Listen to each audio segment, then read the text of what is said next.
Hello guys, nandito po ako ngayon sa lumang bahay ni Tita Sel. Ayan. Ito po ang lumang bahay ni Tita Sel. May inidoro pa po. Ayan yung inidoro. Ayan po. At ito naman po ang kapatid ko. Ayan po ang kapatid kong mapangit. Ayan. Ayan po ang kapatid ko. Nandito po kami. So ito po yung banana. Yung CR.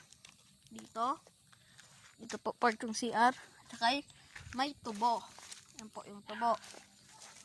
Yan yung bayabas. Bayabas. Yan. Ito po, gamot po to sa ubo. Gamot sa ubo.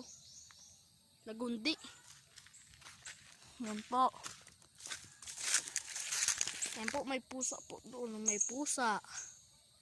Ano pusa? Marami rin po dyan tubo. Ayan o, tubo. Daming tubo. Yan po. Tsaka may tinanim po kami ditong mangga. May tinanim po kami dyan mangga part na mangga. Ito po, santon. Ito. At saka may naglalaro po doon. Doon, may naglalaro po doon, oh. Ayan, oh. Tumakbo na po sila. Ayun, oh.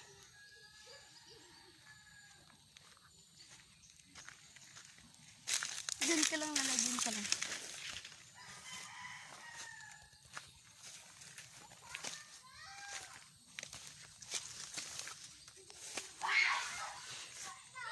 Dide!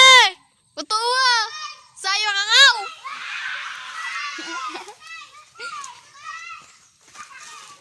Nandito po. Nag-iingay po sila dahil tinuro ko po sila kung nasaan sila nagtatago. Naglalaro po sila ng sipa lata. Alam niyo po yon. Andyan po yung lata, tapos sisipain. Gulad nito. Kaya nito, lata, sipa. Talsik, doon. Saan sila, oh? Tumakbo doon. Oh, pa doon sa late! Si Christian, si Pitbull, si Erika. Oh, ayan po. Tara, punta tayo dito, Akira. Yan. Marami din po kami ditong papaya. Yan po, oh, may papaya. May bunga ng papaya. Yan, papaya. Saka, may manok kami. Yan, manok. Na may sisiw.